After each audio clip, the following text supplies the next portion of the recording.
आपको सिर्फ ये कहना चाहता हूं कि मुश्किलात आएंगी, आप तैयारी कर ले मेरी कौम के, महंगाई आने वाली है। एक अभी जो महंगाई है इससे ज्यादा महंगाई आने वाली है, क्योंकि हमारे पास कोई अब दूसरा रास्ता नहीं है आईएमएफ के प्रोग्राम के बगैर।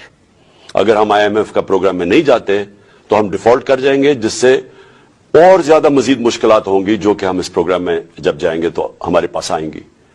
लेकिन और ये जो इस वक्त आप महंगाई देख रहे हैं, चाहे वो पेट्रोलियम मसनूआत की हैं, चाहे वो अशियाए खुर्दनी की हैं, आप बताएं 4 साल हमने उनके खिलाफ इस महंगाई पर एहतजाज नहीं किया,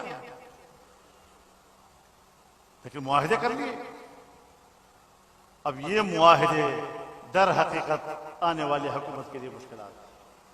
अब बात समझने की कोशिश करो। या तो हम छोड़ देते इसको कि जो गंद है वो उसके ही सर पे रहे।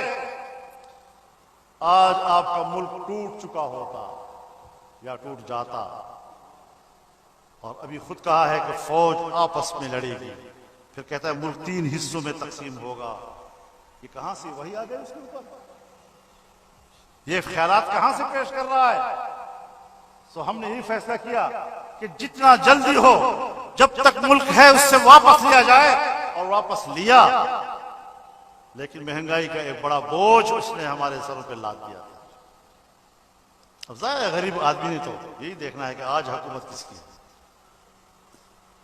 इमरान की हुकूमत में भी ऐसा था, शहबाज की हुकूमत में भी ऐसा है, वो तो लोग कहेंगे उस बेचारे का तो कोई कसूर नहीं है।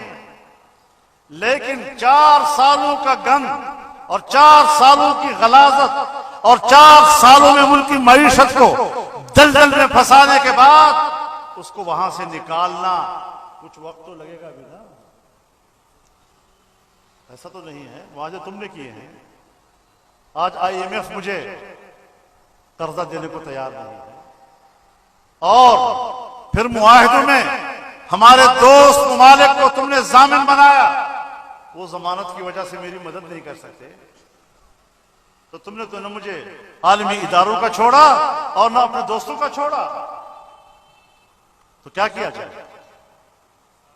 तो एक चंद अरसे हम थोड़े मुश्किल में जाकर कंट्रोल करेंगे, मुश्किल में जाकर कंट्रोल करते हैं इंशाअल्लाह।